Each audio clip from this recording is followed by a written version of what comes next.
Imagine somebody asking you what you like for dinner. Like a normal person we assume you to be, you may say pizza, pasta, burger, or anything else. But not the lady we'll talk about in our video today.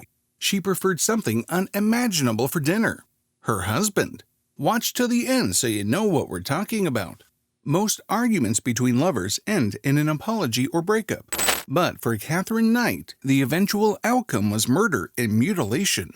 In February 2000, this Australian butcher knifed her lover before chopping him up, cooking him, and getting ready to serve him to his kids. We know your appetite just vanished after hearing this because, same.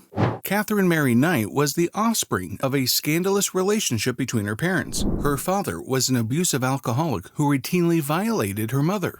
Knight herself alleges that until the age of 11, she was sexually raped by several family members. Even in school, Knight was a bully. She stopped school at 15 to work in a clothes factory without ever learning how to read or write. A year later, she finally got her dream job in an animal slaughterhouse, where she removed the animal's internal organs. Knight met David Kellett, a violent drunkard like her father, who was prone to conflicts while working in the butcher shop. However, he soon discovered that Knight was more than capable of doing moderate damage with her fists. She persuaded him to marry her in 1974. They remained together for another 10 years. However, their marriage was far from perfect. Following her breakup with Kellett in 1986, Knight quickly entered a passionate relationship with a local miner named David Saunders. He soon moved in with her and her 2 kids. However, Knight developed intense jealousy and suspicion about his activities while she wasn't around. This relationship swiftly turned toxic and violent, just like her prior ones. Still, they remained together, and a year later, they even had a daughter. Saunders, however, left Knight soon after the baby was born because she had tried to kill him with a pair of scissors. After that, she ran into John Chillingworth. Although there haven't been any known violent episodes in their relationship, it ended when Chillingworth found out that Knight was having an affair with John Charles Thomas Price. The relationship between Knight and John Price didn't have any issues in the beginning. Knight appeared to get along with his 2 older children who lived with him and earned enough money working as a miner to support her.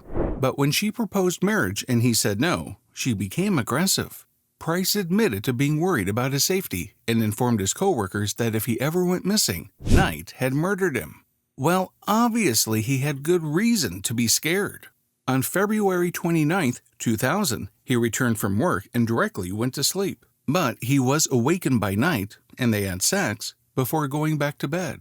Then Knight stabbed Price 37 times with a butcher knife that she had always kept next to her bed. Then she severed his head from his body and chopped up chunks of it to cook with vegetables. She then prepared a dish for herself and consumed it. Finally, she took a lot of pills, laid down next to Price's headless, dismembered body, and passed out. When Price failed to show up for his shift the following morning, his co-workers took heed of his warning and alerted the police. When the police arrived, they discovered Katherine Knight's horrific crime scene. Despite her claims that she had no recollection of the night John Charles Thomas Price died, she was quickly charged with his murder. Didn't we already mention in the beginning that this story was going to be something unimaginable? Well, here we are. What are your thoughts about this lady? Let us know in the comments section below. We'll see you next time.